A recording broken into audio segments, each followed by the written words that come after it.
Good morning, everybody. So if you saw my Instagram, you saw that we got the computer back for the Yukon. There's only a couple more things we need for it. I just need an upper radiator hose, an exhaust gasket, and another gallon of coolant. So run to the parts store real quick so we can get it. Turn this thing on today. Can't let it run for very long because the wiring is not finished. I don't have the O2 sensors in, so it'll run closed loop. But we can at least fire it up and make sure we don't have any leaks or anything. But and we don't want to burn up any wires because I don't, like I said, the wires aren't all wrapped up with loom out of the way of the exhaust. But we can at least turn it on and make sure it runs. So another big step forward. I'll run inside real quick, grab the stuff. Alright, we got it. So I had to get an extra gallon of coolant, need a little bit more. Upper rad hose and exhaust gasket. I think I said that already. Need the, so when I pulled the 5.3 out of the junkyard, you know, they cut the cats off. I don't want you taking those.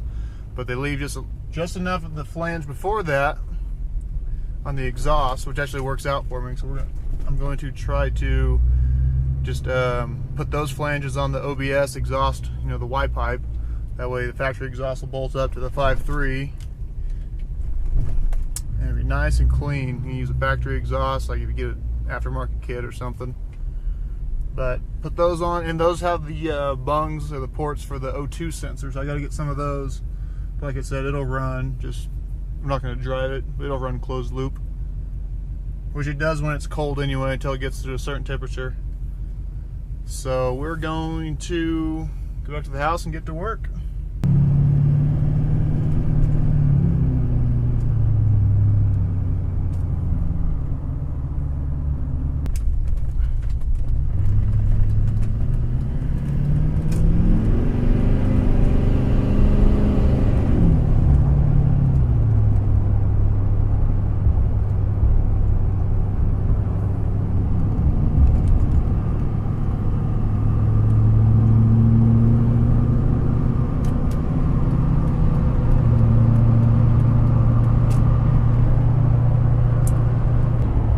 Question I get asked pretty often is who I have tune my trucks.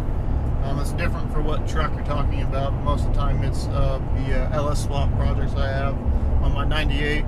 That truck's already been sold, the green truck. And now the 99 Yukon I have. They're both OBSs that had 5.3s in them. I have used Bauer Performance both times. I have not ran the Yukon yet, obviously, but the green truck I did run. It had 4.8 pistons, a 6-liter cam, ported intake manifold, ported throttle body, and it ran very good. I was very happy with how it ran. This Yukon, the engine is pretty much stock. It just has a 6-liter, Jesus, dog trot. Anyway, it's just a 5.3. The heads, I decked the heads a little bit just to clean them up. I took it apart. Shouldn't have. Anyway, that's besides the point. And a 6-liter cam just because I had another one sitting around. So this is not going to be probably as fast as the other one. The other one had higher compression, you know, more porting, better flow and stuff. But this one, I told him just make it run good. It's not going to be anything fast. So we'll see how it goes. He did try to get the fuel gauge to work correctly, which of course I already bought that fuel link deal, so I will hook it back up to the computer to see if it's accurate or not. If it is, then I guess I could sell that box or keep it for something else. But if it doesn't, I already have the box, so we'll see how close it is. See how close he could get it. Like I said before in my other video, it's really hard for them to get it, you know, exactly correct unless they're in person. I do suppose you could move the needle. You could like take the gauge apart or take the faceplate off the gauge. Fill it all the way up, pull the needle off, put it to full, and put the needle back on. That might work. I'm not sure. I've never done it, so take it with a grain of salt. But Bauer Performance, I've left his link in several of my videos, but I'll leave it in this one as well because people, you know, not everybody sees every video, so make it easy. I'm pretty excited to hear this thing run finally. Alright, so I'm really not sure what to expect. I know it's going to be loud. No mass airflow yet, don't have the intake. But really just want to fire it up, make sure it's got oil pressure, no leaks. And then, yeah, turn it back off because we don't want to burn anything down. So real quick, I'm just going to get under there and check, make sure there's no, oh no, we got a leak.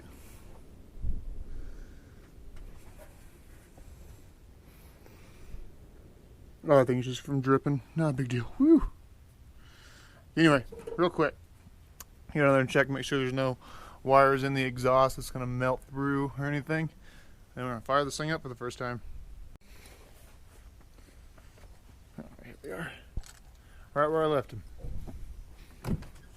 My dad always says, if you look where you left it, you'll find it. So, here goes nothing, I guess.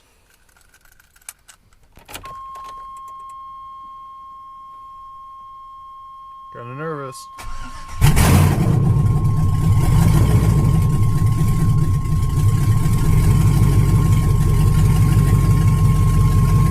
Got awesome oil pressure.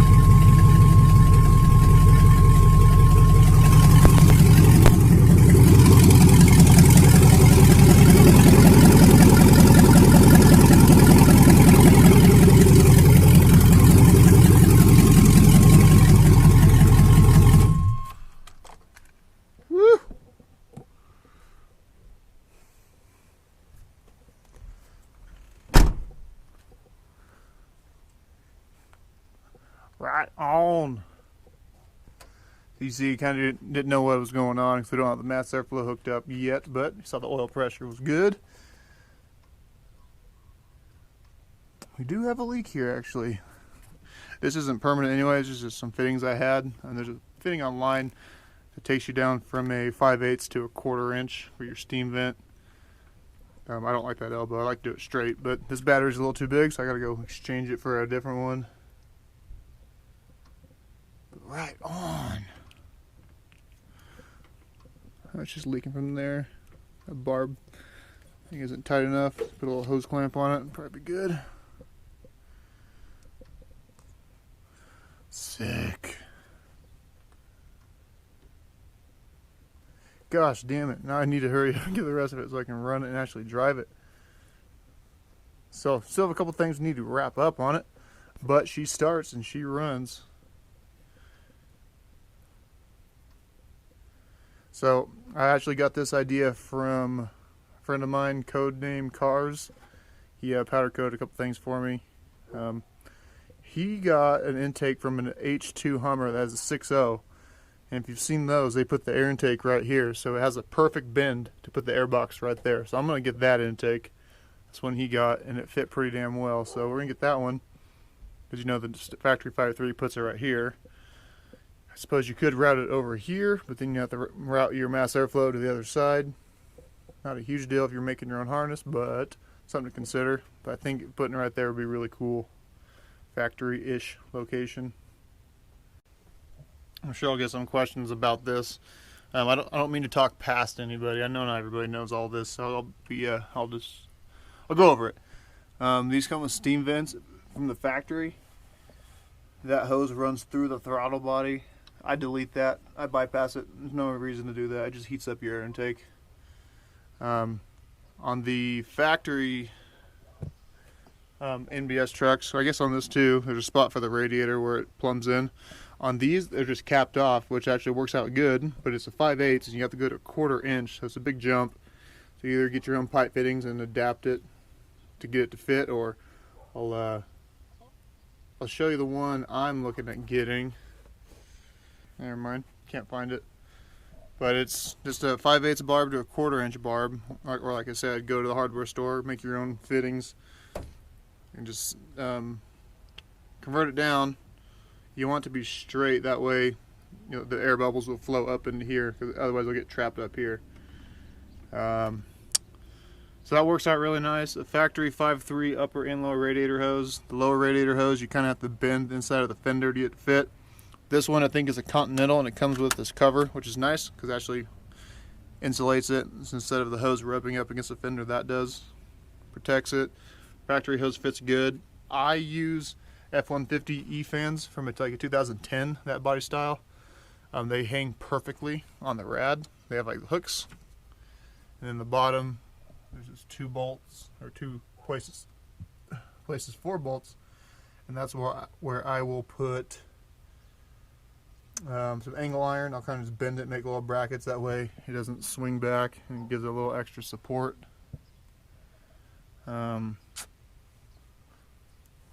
The OBS return line for the power steering works good. Pressure line from a 5.3 fits the 5.3 steering box, obviously, and it screws right into the OBS power steering. Last video I talked about this. Like I said, Bauer Performance. So this is pretty damn cool, not gonna lie. Excited, I really want to drive this. So I'm anxious to see how this holds up. Some people say they throw belts a lot.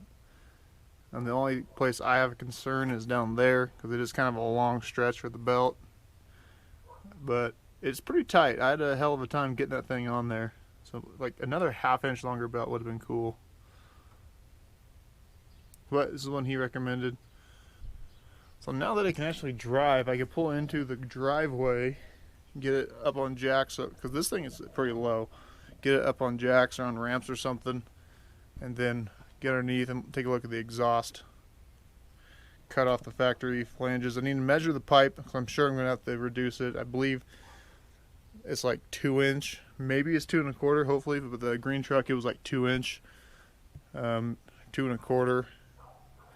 And the LS is 2 1/2, I believe. So I might have to adapt it a little bit, make it work, but I think it's going to be slick.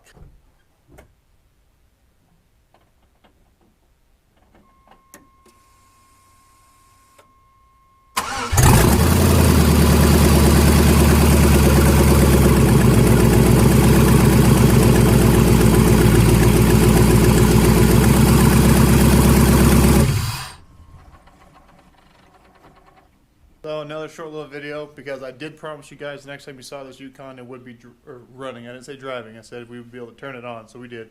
If you have any more questions about that LS swap, I do have tons of videos on it, but post a comment and I'll let you know if I do have a video on it, try and link it, or just give you the answer, one of the two. So if you have any questions about that, let me know. Comment below.